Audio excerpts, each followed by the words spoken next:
अस्सलाम वालेकुम। आप देख रहे हैं पाक एक्सक्लूसिव टीवी।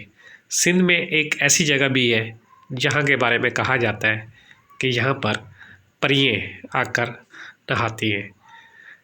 इसमें क्या सच है क्या झूठ, ये तो अल्लाह ही बेहतर जानता है। लेकिन सिंध के रहने वाले ख़ास तौर पे रनीकोट के आसपास वो ये बात को मानते हैं और बहुत से लोग तो ये दावा भी करते हैं कि उन्होंने परियों को देखा है।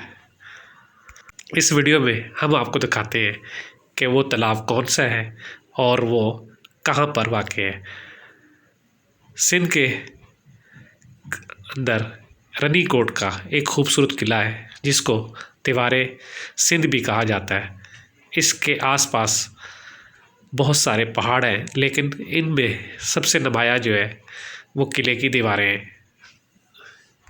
ये जो है कुदरती आबशार हैं जो मुख्तलिफ़ पहाड़ों से आते हैं और फिर जो है रनीकोट के किले के पास से गुज़रते हैं, बिल्कुल बराबर से अंदर से।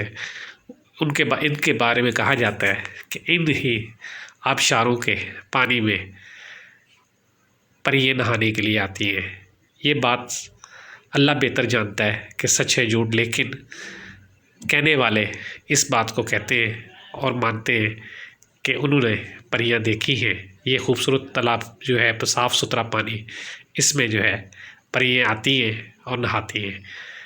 आप देख रहे थे पाक एक्सक्लूसिव टीवी पर ये वीडियो। ये है वो तालाब जिसके बारे में मशहूर है कि इन तालाबों में परियां आकर नहाती हैं और रहती हैं। आप देख सकते हैं कि पानी कितना साफ़ सुथरा है। ये कुदरती आबशार हैं जो रनीकोट के किले के पास हैं। इनके में हर शख्स को मज़ा आता है नहाने में, लेकिन ख़ास मशहूर ये है कि यहाँ पर इंसानों के अलावा अल्लाह की दूसरी मखलूक ख़ास तौर पे परियां भी जो हैं वो नहाने के लिए आती हैं और यहाँ पर गुस्ल करती हैं और यहाँ पर लोगों ने इनको देखा है। वीडियो देखने का शुक्रिया। अगर आपने मेरे चैनल को सब्सक्राइब नहीं किया तो ज़रूर करें। वीडियो देखने का शुक्रिया। एक बार फिर अल्लाह हाफ़िज़।